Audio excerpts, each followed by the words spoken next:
Europe 1, La France bouge. Aurélien Fleureau. Et c'est la dernière partie de notre émission consacrée à la filière française du blé, de la farine, du pain aussi, évidemment, avec la baguette, désormais entrée au patrimoine immatériel de l'UNESCO, avec Pierre Garcia, directeur général des Grands Moulins de Paris, mais aussi, comme d'habitude, dans la France bouge des startups, Javelot et Maltivore, que vous avez pu découvrir il y a quelques instants. C'est maintenant l'heure de prendre des nouvelles d'une entreprise qui était déjà passée dans l'émission sur Europe 1. C'était il y a 2 ans. la belle histoire de la France bouge. Bonjour Sabine Andria. Bonjour. Merci à vous d'être en ligne avec nous. Vous êtes donc la fondatrice de Grindose. Vous étiez déjà venue dans l'émission en mai 2021. Alors avant de vous demander ce qui a changé depuis ce passage, peut-être un rappel en quelques mots évidemment de ce qu'est Grindose.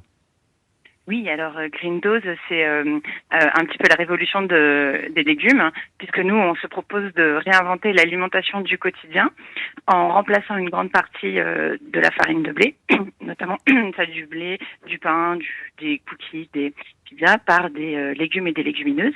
Et donc avec ça, on permet d'apporter beaucoup de couleurs, beaucoup de saveurs inédites et surtout de booster les apports nutritionnels des Français. Donc voilà, des couleurs inédites, des goûts, des saveurs aussi qui changent forcément avec donc cet intérêt nutritif pour le consommateur. Tout à fait.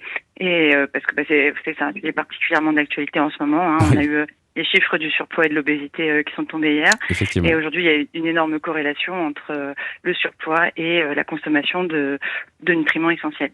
Et qu'est-ce qui a changé là pour vous en quasiment 2 ans chez Grindose? Comment l'entreprise a évolué? Bah, écoutez, nous on avait à l'époque des farines, enfin on vous a toujours des farines et des préparations à cuisiner. Ça avait été très bien accueilli, notamment avec la crise Covid, qui avait connu une accélération de la cuisine. Eh oui. Les gens refaisaient du pain chez eux, donc effectivement ça avait eu beaucoup de succès à ce moment. Et du coup, depuis, c'est un marché qui, je pense, est un peu revenu à la normale. Et nous, on en a profité pour développer énormément de nouveaux produits prêts à consommer. Et donc, on est très contents puisqu'en 2023, on arrive avec une gamme de 5 nouvelles gammes de produits, des biscuits, des cookies, des biscuits salés. Et surtout, la grosse nouveauté de cette année, on est très fiers, c'est les premiers pains à base de légumes et de légumineuses. Donc des pains colorés, comment on peut les imaginer et comment on peut donner envie aux auditeurs d'aller les tester? Alors, pour l'instant, ils ne sont pas encore arrivés sur le marché. Ça donc va ils vont venir, arriver, c'est ça. tout à fait dans les 6 prochains mois. Et puis, comment vous l'imaginez, c'est des pains très moelleux, puisque grâce aux légumes et aux légumineuses, on apporte un équilibre de fibres qui donne un moelleux tout à fait exceptionnel.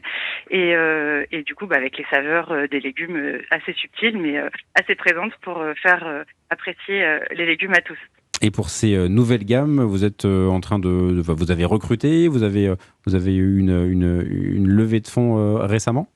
Et justement, on est forcément pour accompagner tous ces lancements, on a besoin déjà de structurer notre équipe. Donc effectivement, on a recruté du monde en 2022 et on s'apprête aussi à en recruter en 2023. Et surtout, effectivement, pour accompagner tout ça, on s'apprête à faire une levée de fonds courant d'année. Très bien, donc une deuxième, hein, c'est ça. C'est ça. Après la base, ce qui vous a permis de démarrer. Eh bien, parfait. Merci à vous, Sabine Andria. Ce sera un plaisir de tester tous ces produits, pourquoi pas dans quelques mois à nouveau dans l'émission. Merci à vous. Merci beaucoup et merci de la visibilité que vous donnez aux entreprises françaises. C'est très important pour nous. Avec plaisir.